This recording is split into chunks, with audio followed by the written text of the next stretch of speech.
What can television news tell us about economic risk? So if we look, let's start with economic uncertainty. So this is literally the words economy and economic alongside of uncertain and uncertainty.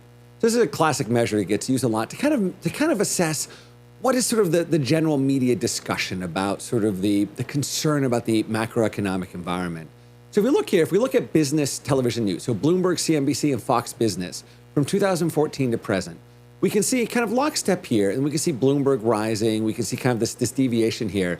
But what's remarkable is right here. So this is beginning really in early of 2018. We can see this steady rise in economic uncertainty. Then we can see the pandemic occurs here as mentions of economic uncertainty are actually decreasing. So this is a really important fact.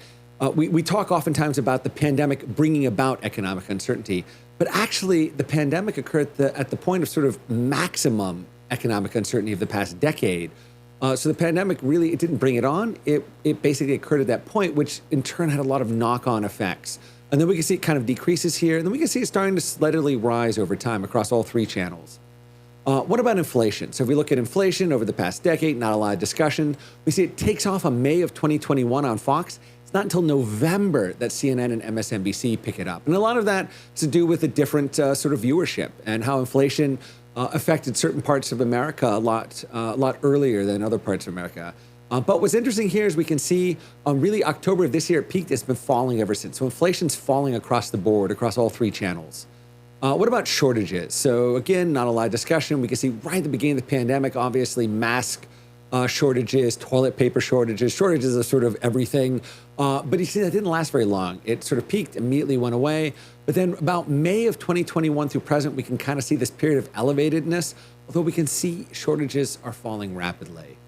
If we look at supply chains, again, it's not a topic that gets a lot of attention in the media.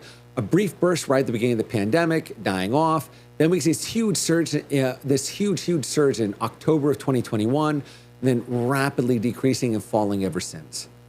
If we look at recession, again, in the aftermath 2008 recession, we can see again kind of this period of elevated discussion, falling away, not a lot of discussion. A brief surge before the pandemic, kind of falling back.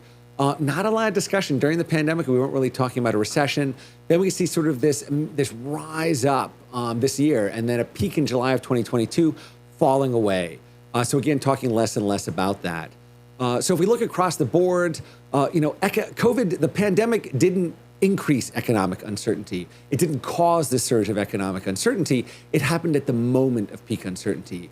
And so that has a lot potentially to do with how things have sort of unfolded. But if we look across the board, inflation, shortages, supply chains, recession, all of these negative indicators are going down.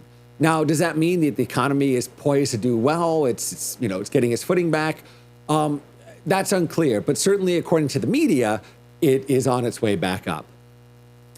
Thank you so much for joining me. This is Kadli Taru with the GDELT Video Series.